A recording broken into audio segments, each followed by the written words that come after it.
നമസ്കാരം, news one middle ഈസ്റ്റിലേക്ക് സ്വാഗതം. ആദ്യം പ്രധാന വാർത്തകൾ. സൗദി അറേബ്യയിൽ കൊറോണ വൈറസ് റിപ്പോർട്ട് ചെയ്തതിനെ തുടർന്ന് കുവൈത്തിൽ മുൻകരുതൽ നടപടി ശക്തം. സൗദിയിൽ നിന്നെത്തുന്നവരെ വൈദ്യപരിശോധനയ്ക്ക് വിധേയമാക്കുമെന്ന് ആരോഗ്യമന്ത്രി. വേനൽക്കാലത്ത് ഭക്ഷ്യവിഷബാധയ്ക്ക് സാധ്യതയുള്ളതിനാൽ ഭക്ഷ്യവസ്തുക്കൾ കൈകാര്യം ചെയ്യുന്നതിൽ ജാഗ്രത വേണമെന്ന് ദുബൈ നഗരസഭ. നഗരസഭ നിഷ്കർഷിക്കുന്ന മാനദണ്ഡങ്ങൾ പാലിക്കണമെന്ന് ഭക്ഷ്യപരിശോധനാ വിഭാഗം മേധാവി. ഗൾഫ് മേഖലയിൽ സേവനം നടത്തുന്ന വിമാനങ്ങൾക്ക് സാങ്കേതിക തകരാർ പതിവാകുന്നു. ഇന്ന് ഉച്ചയ്ക്ക് ഷാർജയിൽ നിന്ന് കൊച്ചിയിലേക്ക് പുറപ്പെടേണ്ട വിമാനം സാങ്കേതിക തകരാർ മൂലം യാത്ര റദ്ദാക്കി. 200ഓളം യാത്രക്കാർ ദുരിതത്തിലായി. തടവിൽ കഴിയുന്ന വിദേശികളുടെ ബാക്കി ശിക്ഷ സ്വന്തം രാജ്യങ്ങളിൽ അനുഭവിക്കാൻ അവസരമൊരുക്കണമെന്നാവശ്യപ്പെട്ട് കുവൈത്ത് പാർലമെന്റിൽ കരട് പ്രമേയം. വിദേശ തടവുകാരുടെ ആധിക്യം സർക്കാരിന് സാമ്പത്തിക ബാധ്യത വരുത്തുന്നു. ബാർ ലൈസൻസ് പുതുക്കുന്ന വിഷയത്തിൽ കോൺഗ്രസിൽ അഭിപ്രായ വ്യത്യാസം രൂക്ഷം. VM സുധീരനെ പരോക്ഷമായി വിമർശിച്ച് മന്ത്രി കെ ബാബു. മദ്യവിരുദ്ധ ബ്രാൻഡിന്റെ കുത്തക ഏറ്റെടുക്കാനില്ലെന്ന് VM സുധീരൻ. സുധീരനെ ആരും ഒറ്റപ്പെടുത്തിയിട്ടില്ലെന്ന് മന്ത്രി Ramesh Chennithala. Bar licence case നാളെ ഹൈക്കോടതി പരിഗണിക്കും. വാർത്തകൾ വിശദമായി. സൗദി അറേബ്യയിൽ കൊറോണ വൈറസ് റിപ്പോർട്ട് ചെയ്തതിനെ തുടർന്ന് കുവൈത്ത് ആരോഗ്യ മന്ത്രാലയം മുൻകരുതൽ നടപടികൾ ശക്തമാക്കി. ഉംറയ്ക്കും മറ്റാവശ്യത്തിനും സൗദിയിൽ പോയി മടങ്ങുന്നവരെയും രാജ്യത്ത് സന്ദർശനത്തിനെത്തുന്ന സൗദി പൗരന്മാരെയും അതിർത്തി ചെക്ക് പോസ്റ്റുകളിൽ വൈദ്യപരിശോധനയ്ക്ക് വിധേയമാക്കുമെന്ന് ആരോഗ്യമന്ത്രി ഡോക്ടർ അലി അൽ ഉബൈദി പറഞ്ഞു. സൗദിയിൽ പുതുതായി ചിലരിൽ കൊറോണ വൈറസ് കണ്ടെത്തിയതിൽ ആശങ്കയുണ്ടെന്നും കുവൈത്തിൽ ഇതുവരെ ഒരു കേസും റിപ്പോർട്ട് ചെയ്യപ്പെട്ടിട്ടില്ലെന്നും അദ്ദേഹം കൂട്ടിച്ചേർത്തു. രോഗലക്ഷണങ്ങൾ അനുഭവപ്പെടുന്നവർ വൈദ്യസഹായം തേടാൻ മടി കാണിക്കരുതെന്നും ആരോഗ്യമന്ത്രി അറിയിച്ചു. ബ്രസീൽ പ്രധാനമന്ത്രി ദിൽമ റൂസഫുമായി UAE വൈസ് പ്രസിഡന്റും പ്രധാനമന്ത്രിയും ദുബൈ ഭരണാധികാരിയുമായ Sheikh Mohammed bin Rashid Al Maktoum ചർച്ച നടത്തി. ലാറ്റിൻ അമേരിക്കൻ രാജ്യങ്ങളിലെ പര്യടനത്തിന്റെ ഭാഗമായാണ് ഷെയ്ഖ് മുഹമ്മദ് ബ്രസീലിലെത്തിയത്. വിദേശകാര്യമന്ത്രി ഷെയ്ഖ് അബ്ദുള്ളയും മറ്റും കൂടിക്കാഴ്ച വേളയിൽ സന്നിഹിതരായിരുന്നു.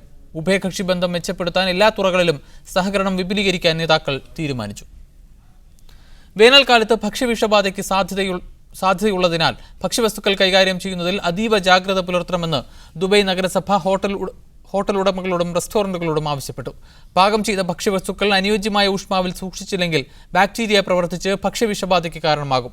നഗരസഭ നിഷ്കർഷിക്കുന്ന മാനദണ്ഡങ്ങൾ പാലിച്ചു വേണം ഭക്ഷ്യവസ്തുക്കൾ സൂക്ഷിക്കാനെന്ന് പരിശോധനാ വിഭാഗം മേധാവി സുൽത്താൻ അൽ താഹിർ പറഞ്ഞു. ഹോട്ടലുകൾ, റെസ്റ്റോറന്റുകൾ, കഫ്റ്റീരിയകൾ, കാറ്ററിംഗ് കമ്പനികൾ, ബേക്കറികൾ, സൂപ്പർമാർക്കറ്റുകൾ എന്നിവയ്ക്കെല്ലാം നിയമം ബാധകമാണ്. പാകം ചെയ്ത ഭക്ഷ്യവസ്തുക്കൾ ഉപഭോക്താക്കളിൽ എത്തുന്നതുവരെ 60 ഡിഗ്രി സെൽഷ്യസിൽ സൂക്ഷിക്കണം. ബാക്ടീരിയ വളരാതിരിക്കാൻ ഊഷ്മാവ് നിലനിർത്തേണ്ടത് അനിവാര്യമാണ്. മുട്ട, പാൽ എന്നിവയടങ്ങിയ തണുത്ത ഭക്ഷ്യവസ്തുക്കൾ 5 ഡിഗ്രി സെൽഷ്യസിലോ അതിന് ചുവടെയോ വേണം നിലനിർത്താൻ. ഹോട്ടലുകൾക്ക് പുറത്ത് ഭക്ഷണം വിതരണം ചെയ്യുന്ന സമയത്തും അതേ ഊഷ്മാവ് തന്നെ നിലനിർത്തണം. ചില റെസ്റ്റോറന്റുകൾ ഇത്തരം വസ്തുക്കൾ സാധാരണ ഊഷ്മാവിൽ നിലനിർത്തുന്ന കാര്യം ശ്രദ്ധയിൽപ്പെട്ടതായി നഗരസഭ അറിയിച്ചു. പരിശോധനയിൽ പിടിക്കപ്പെട്ടാൽ ഇത്തരം സ്ഥാപനങ്ങൾക്കെതിരെ നടപടി ഉറപ്പാണെന്നും അധികൃതർ മുന്നറിയിപ്പ് നൽകുന്നു. Media one, Dubai. ഗൾഫ് മേഖലയിൽ സേവനം നടത്തുന്ന വിമാനങ്ങൾക്ക് സാങ്കേതിക തകരാർ പതിവാകുന്നു. വ്യാഴാഴ്ച ഉച്ചയ്ക്ക് 1:30 ഷാർജ അന്തർദേശീയ വിമാനത്താവളത്തിൽ നിന്ന് കൊച്ചിയിലേക്ക് പുറപ്പെടേണ്ട AI 934 നമ്പർ വിമാനവും സാങ്കേതിക തകരാർ മൂലം യാത്ര റദ്ദാക്കി. സ്ത്രീകളും കുട്ടികളും വൃദ്ധരുമടക്കം 200ഓളം യാത്രക്കാരാണ് ഇതുമൂലം ദുരിതത്തിലായത്. ഒരാഴ്ചക്കകം ഇത് 3-ാം തവണയാണ് ഷാർജയിൽ നിന്നുള്ള എയർ ഇന്ത്യ വിമാനം മുടങ്ങുന്നത്. സാങ്കേതിക കാരണം പറഞ്ഞ് അവസാന നിമിഷം സർവീസ് റദ്ദാക്കുകയായിരുന്നു. മരണാനന്തര ചടങ്ങുകളിലും വിവാഹങ്ങളിലും ആഘോഷങ്ങളിലും പങ്കെടുക്കാൻ പോകുന്നവരാണ് വിമാനം മുടങ്ങൽ മൂലം ദുരിതത്തിലാകുന്നത്. യാത്ര മാറ്റിവെക്കൽ ഏറെ ദുരിതത്തിലാകുന്നത് ഗർഭിണികളെയും കുട്ടികളെയുമാണ്. സ്ഥിരമായി യന്ത്രത്തകരാർ സംഭവിക്കുന്ന വിമാനങ്ങൾ ഗൾഫ് മേഖലയിൽ സേവനത്തിന് ഉപയോഗിക്കുന്നത് എയർ ഇന്ത്യ നിർത്തണമെന്നും ഈ വകുപ്പ് നോക്കുന്ന KC വേണുഗോപാൽ ഇതിന് തയ്യാറാകണമെന്നുമാണ് പ്രവാസി സമൂഹം ആവശ്യപ്പെടുന്നത്. ആയിരക്കണക്കിന് യാത്രക്കാർ ആശ്രയിക്കുന്ന എയർ ഇന്ത്യയുടെ ഗൾഫ് സെക്ടറിലെ വിമാനങ്ങൾ പലതും യൂറോപ്പിൽ ഓടി തളർന്നതാണെന്ന ആക്ഷേപം ശക്തമാണ്. Media One, Sharjah. അജ്മാനിൽ മുഷേറഫ് ഭാഗത്ത് സൗന്ദര്യവർദ്ധക വസ്തുക്കൾ സൂക്ഷിക്കുന്നിടത്ത് വൻ അഗ്നിബാധ. ആളപായമില്ല. നിരവധി വില കൂടിയ വസ്തുക്കൾ കത്തിനശിച്ചു. സിവിൽ ഡിഫൻസ്, പോലീസ് വിഭാഗങ്ങൾ രക്ഷാപ്രവർത്തനം നടത്തിയതുകൊണ്ട് വൻ ദുരന്തം ഒഴിവായി. വൻ സാമ്പത്തിക നഷ്ടം കണക്കാക്കുന്നുണ്ട്. ഷോർട്ട് സർക്യൂട്ടാണ് അപകട കാരണമെന്ന് സംശയിക്കുന്നു. അൽ ഖാസിമി ആശുപത്രിയുടെ 4-ാം നിലയിൽ നിന്ന് ചാടിയ 28-കാരനായ ബംഗ്ലാദേശി യുവാവ് ഗുരുതരാവസ്ഥയിൽ. ബുധനാഴ്ചയാണ് സംഭവം. തലച്ചോറിൽ ട്യൂമർ ബാധിച്ചതിനെ തുടർന്ന് ഇയാളെ 15 ദിവസം മുൻപ് ഇതേ ആശുപത്രിയിൽ ചികിത്സയ്ക്ക് വിധേയനാക്കിയിരുന്നു. തുടർ ചികിത്സയ്ക്കായി ആശുപത്രിയിൽ കഴിയുന്നതിനിടെയാണ് ഇയാൾ ആത്മഹത്യാശ്രമം നടത്തിയത്. തടവിൽ കഴിയുന്ന വിദേശികളുടെ ബാക്കി ശിക്ഷ സ്വന്തം രാജ്യങ്ങളിൽ അനുഭവിക്കാൻ അവസരമൊരുക്കണമെന്നാവശ്യപ്പെട്ട് കുവൈത്ത് പാർലമെന്റിൽ കരട് പ്രമേയം. ഡെപ്യൂട്ടി സ്പീക്കറായ മുബാറക് അൽ ബുറൈനച്ച് എംപിയാണ് ഈ ആവശ്യവുമായി പാർലമെന്റിൽ കരട് പ്രമേയം അവതരിപ്പിച്ചത്. വിദേശ തടവുകാരുടെ ആധിക്യം ജയിലറകളെ വീർപ്പുമുട്ടിക്കുന്നതായും സർക്കാരിന് വൻ സാമ്പത്തിക ബാധ്യത വരുത്തുന്നതായും പ്രമേയത്തിൽ പറയുന്നു. നിയന്ത്രിക്കാവുന്നതിലും കൂടുതൽ തടവുകാരുള്ളതിനാൽ രാജ്യത്തെ ജയിലുകളിലുണ്ടാകുന്ന സുരക്ഷാ പ്രശ്നങ്ങളാണ് ബില്ലിൽ പ്രധാനമായും ചൂണ്ടിക്കാട്ടുന്നത്. ശിക്ഷാ കാലാവധി കഴിയുന്നതുവരെ വിദേശ തടവുകാരെ ജയിലിൽ പാർപ്പിക്കുന്നത് രാജ്യത്തിന് വൻ സാമ്പത്തിക ബാധ്യതയുണ്ടാക്കുന്നതായും പാർലമെന്റ് അംഗം പറയുന്നു. ഇത്തരം പ്രശ്നങ്ങൾക്ക് പരിഹാരമായാണ് ഇദ്ദേഹം കരട് നിർദ്ദേശം മുന്നോട്ട് വെച്ചത്. കൊലപാതകം, ബലാത്സംഗം തുടങ്ങിയ കുറ്റങ്ങളിൽ ശിക്ഷ അനുഭവിക്കുന്നവരെ ഈ ആനുകൂല്യത്തിൽ നിന്ന് ഒഴിവാക്കണമെന്നും കൈമാറ്റം ചെയ്യപ്പെടുന്ന തടവുകാർ പിന്നീട് കുവൈത്തിലേക്ക് തിരിച്ചുവരുന്നത് തടയണമെന്നും പ്രമേയത്തിൽ നിർദ്ദേശമുണ്ട്. എംപിയുടെ നിർദ്ദേശം നടപ്പിലാവുകയാണെങ്കിൽ ഇന്ത്യക്കാരടക്കമുള്ള നിരവധി തടവുകാർക്ക് ഗുണകരമാകും. കഴിഞ്ഞ വർഷം കുവൈത്ത് പ്രധാനമന്ത്രിയുടെ ഇന്ത്യ സന്ദർശന വേളയിൽ തടവുപുള്ളികളുടെ കൈമാറ്റം സംബന്ധിച്ച ധാരണാപത്രത്തിൽ കുവൈത്ത് വിദേശകാര്യമന്ത്രി ഷെയ്ഖ് സബാഹ് ഖാലിദ് അൽ സുബാഹും കേന്ദ്ര ആഭ്യന്തര വകുപ്പ് മന്ത്രി സുശീൽ കുമാർ ഷിൻഡെയും ഒപ്പുവച്ചിരുന്നു. എന്നാൽ കരാറിന്റെ അന്തിമ അംഗീകാരം ഇതുവരെ ഉണ്ടായിട്ടില്ല. കുവൈത്തിലെ നാടുകടത്തൽ കേന്ദ്രങ്ങളിൽ കൂടുതലും ഇന്ത്യക്കാരാണെന്ന് കഴിഞ്ഞ ദിവസം പാർലമെന്റിലെ മനുഷ്യാവകാശ സമിതി വെളിപ്പെടുത്തിയിരുന്നു. ഇന്ത്യൻ വിദേശകാര്യ മന്ത്രാലയം കഴിഞ്ഞ വർഷം മേയിൽ പുറത്തുവിട്ട കണക്ക് പ്രകാരം വിചാരണ തടവുകാരടക്കം 1161 ഇന്ത്യക്കാരാണ് കുവൈത്തിലെ വിവിധ ജയിലുകളിലുള്ളത്. Muneer Ahmed, Media One, Kuwait City. അബുദാബിയിൽ വാഹനാപകടത്തിൽ കാലിന് പരിക്കേറ്റ മലയാളി യുവാവിന് 2 ലക്ഷം ദിർഹം നഷ്ടപരിഹാരം ലഭിക്കും. കോഴിക്കോട് നാദാപുരം സ്വദേശി ജാഫർ നരിക്കാട്ടേരി 2011 ഒക്ടോബറിലാണ് അപകടത്തിനിരയായത്. UAE പൗരൻ ഓടിച്ച വാഹനമാണ് ജാഫർ ഓടിച്ച ബൈക്കിനെ ഇടിച്ചിട്ടത്. കാലിന്റെ പരിക്ക് വിലയിരുത്തിയ ശേഷമാണ് കോടതി നഷ്ടപരിഹാരം വിധിച്ചതെന്ന് നിയമപോരാട്ടത്തിന് സഹായം നൽകിയ അഡ്വക്കേറ്റ് ശംസുദ്ദീൻ കരുനാഗപ്പള്ളി അറിയിച്ചു. അവധിക്ക് നാട്ടിൽ പോയ തിരുവനന്തപുരം സ്വദേശി ഹൃദയാഘാതം മൂലം നിര്യാതനായി. തിരുവനന്തപുരം മലയാടിയിൽ കടയറ വീട് രഘുവരനാണ് മരിച്ചത്. 61 വയസ്സായിരുന്നു. 2 മാസം മുൻപ് അവധിക്ക് പോയ അദ്ദേഹത്തെ ഈ മാസം 20-ന് ദേഹാസ്വാസ്ഥ്യം അനുഭവപ്പെട്ടതിനെ തുടർന്ന് വിദുര മെഡിക്കൽ കോളേജിൽ പ്രവേശിപ്പിച്ചിരുന്നു. ദമാം എയർപോർട്ട് റോഡിലുള്ള അൽ ഖാദിരി കമ്പനിയിൽ ജീവനക്കാരനായിരുന്ന ഇദ്ദേഹം 18 വർഷമായി ദമാമിൽ ജോലി ചെയ്തു വരികയായിരുന്നു. ദമാമിൽ പ്രവർത്തിക്കുന്ന പുലരി വെൽഫെയർ അസോസിയേഷൻ അംഗമായിരുന്നു. ഖത്തറിൽ താമസ സ്ഥലത്ത് മധ്യപ്രദേശ് സ്വദേശി അടിയേറ്റ് മരിച്ചു. ഈ സംഭവത്തിൽ പോലീസ് അന്വേഷണം തുടങ്ങിയതായി ഇന്ത്യൻ എംബസി അധികൃതർ അറിയിച്ചു. സംഭവത്തെ തുടർന്ന് തിരുവനന്തപുരം സ്വദേശി കൃഷ്ണൻ നായർ ശ്യാം ശാന്തിനെ പോലീസ് അറസ്റ്റ് ചെയ്തിരുന്നു. കൊലപാതകത്തിന് ശേഷം മുങ്ങിയ ഇദ്ദേഹത്തെ പിന്നീട് സുഹൃത്തുക്കൾ പിടികൂടി പോലീസിൽ ഏൽപ്പിക്കുകയായിരുന്നു. കുവൈത്തിൽ പ്രസിദ്ധീകരണ വിലക്ക് നേരിടുന്ന അൽ വത്തൻ, ആലം അൽ യൗം എന്നീ ദിനപത്രങ്ങൾ വിലക്ക് ഒഴിവാക്കണമെന്നാവശ്യപ്പെട്ട് ഹർജി നൽകി. രാജ്യത്തെ 2 പ്രമുഖ അഭിഭാഷകർ വഴിയാണ് പത്രാധിപന്മാർ കോടതിയിൽ ഹർജി സമർപ്പിച്ചത്. പരാതികൾ പരിഗണിക്കുന്നത് ഈ മാസം 29-ലേക്ക് മാറ്റി. സർക്കാർ നിർദ്ദേശം മറികടന്ന് ലേഖനം പ്രസിദ്ധീകരിച്ചതിന്റെ പേരിലാണ് പത്രങ്ങൾക്ക് 2 ആഴ്ചത്തെ പ്രസിദ്ധീകരണ വിലക്ക് ഏർപ്പെടുത്തിയത്. KMCC ജിദ്ദ സെൻട്രൽ കമ്മിറ്റി സമാഹരിച്ച പ്രവാസി ബൈത്തുറഹ്മ ഫണ്ട് സമർപ്പണവും മുസ്ലിം ലീഗ് നേതാക്കൾക്കുള്ള സ്വീകരണവും ജിദ്ദയിൽ നടന്നു. ചടങ്ങ് മുസ്ലിം ലീഗ് സംസ്ഥാന പ്രസിഡന്റ് ഹൈദർ അലി ശിഹാബ് തങ്ങൾ ഉദ്ഘാടനം ചെയ്തു. ദേശീയ സെക്രട്ടറി ടി മുഹമ്മദ് ബഷീർ മുഖ്യപ്രഭാഷണം നടത്തി. സംസ്ഥാന സെക്രട്ടറി PB അബ്ദുൽ വഹാബ്, കൊല്ലം ജില്ലാ president A Yunus Kunju, Chandrika chief editor TP Cheruppa, KMCC Saudi acting president PT Muhammad, general secretary Ashraf Vengode തുടങ്ങിയവർ സംബന്ധിച്ചു. കുവൈത്തിൽ വേലക്കാരിയെ കൊന്ന് മരുഭൂമിയിൽ തള്ളിയ സംഭവത്തിൽ കുറ്റക്കാരായ സ്വദേശി ദമ്പതികളെ പോലീസ് പിടികൂടി.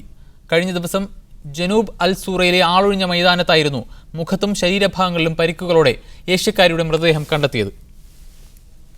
പ്രാഥമിക പരിശോധനയിൽ കൊലപാതകമാണെന്ന് വ്യക്തമായതിനെ തുടർന്ന് പോലീസ് സമീപ പ്രദേശത്തെ സ്വദേശി വീടുകൾ കേന്ദ്രീകരിച്ച് നടത്തിയ അന്വേഷണത്തിലാണ് യുവതിയുടെ സ്പോൺസറും ഭാര്യയും പിടിയിലായത്. കുറ്റം സംബന്ധിച്ച ഇവരെ കൂടുതൽ ചോദ്യം ചെയ്യലിനായി പ്രത്യേക കേന്ദ്രങ്ങളിലേക്ക് മാറ്റി. വാർത്തകളിലേക്ക് വീണ്ടും. GCC രാഷ്ട്രങ്ങളിലൊഴികെയുള്ള വിദേശ പൗരന്മാർക്ക് അവരുടെ ജോലിയുടെ ഭാഗമല്ലാത്ത ഡ്രൈവിംഗ് ലൈസൻസ് അനുവദിക്കരുതെന്ന് ബഹ്റൈൻ പാർലമെന്റ് നിർദ്ദേശം. ഇത് 3-ാം തവണയാണ് വിദേശികൾക്ക് ഡ്രൈവിംഗ് ലൈസൻസ് അനുവദിക്കുന്നതിനെതിരെ പാർലമെന്റിൽ നിർദ്ദേശം വരുന്നത്. ഇതിന്റെ അപ്രായോഗികതയെക്കുറിച്ച് പാർലമെന്റിനെ ബോധ്യപ്പെടുത്താൻ സർക്കാരിന്റെ ഭാഗത്തുനിന്ന് ശ്രമമുണ്ടായെങ്കിലും ഫലം കണ്ടില്ല. നേരത്തെ പാർലമെന്റ് എടുത്ത തീരുമാനം രാജ്യത്തെ ഭരണഘടനയ്ക്ക് വിരുദ്ധമാണെന്ന് ചൂണ്ടിക്കാട്ടി ഷൂറ കൗൺസിൽ തള്ളിയിരുന്നു.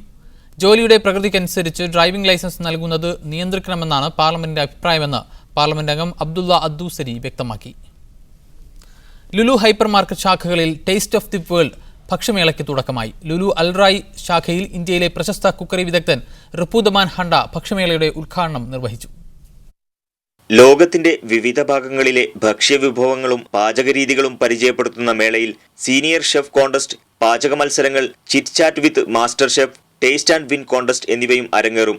101 മീറ്റർ നീളമുള്ള പിസ്സ, 20 മീറ്റർ നീളമുള്ള പാസ്റ്റ എന്നിവയും മേളയുടെ ഭാഗമായി നിർമ്മിക്കും. റിബൂതമാൻ ഹണ്ടയുടെ പാചക വൈദഗ്ധ്യം അനുഭവിക്കുന്നതോടൊപ്പം Indian, Chinese, Arabic, continental, Filipino, Japanese, Italian, Thai തുടങ്ങിയ രുചിവൈവിധ്യങ്ങൾ ആസ്വദിക്കാനുള്ള അവസരവും മേളയുടെ ഭാഗമായി ഒരുക്കിയിട്ടുണ്ട്.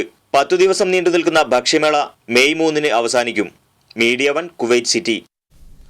കേരള സമൂഹത്തിന്റെ വളർച്ചയിൽ നിരവധി സംഭാവനകൾ നൽകിയ ആദ്യ മിഷണറി സമൂഹം പ്രവർത്തനങ്ങൾ ആരംഭിച്ചതിന്റെ 200ാം വാർഷികാഘോഷ പരിപാടി സംഘടിപ്പിക്കുന്നു.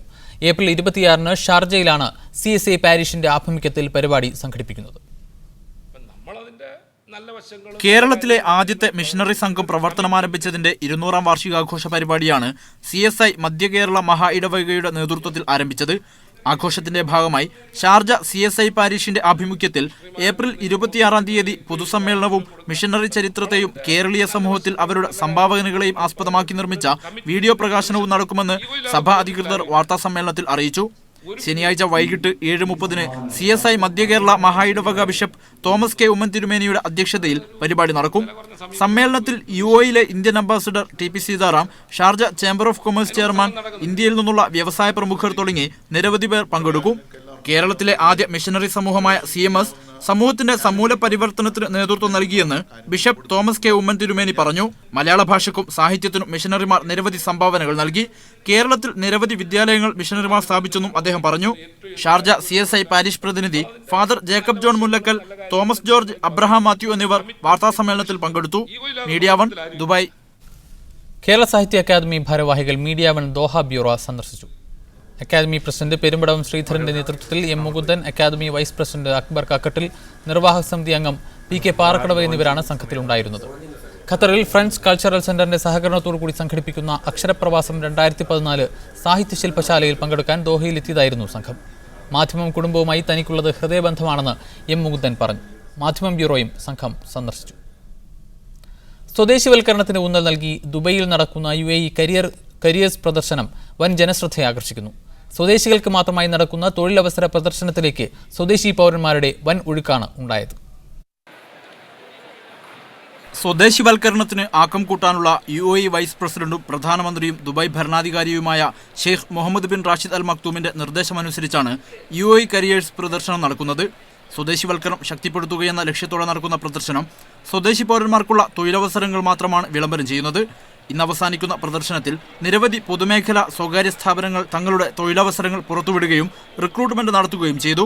ഉദ്യോഗാർത്ഥികൾക്കായി നിരവധി ശില്പശാലകളും ബോധവൽക്കരണ പരിപാടികളും നടന്നു.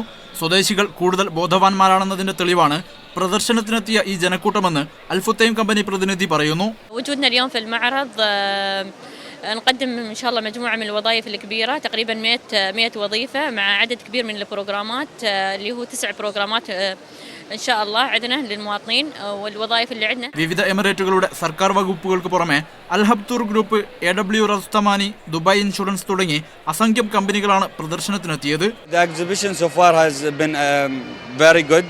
We've seen a lot of great candidates who are really interested in joining the hospitality industry.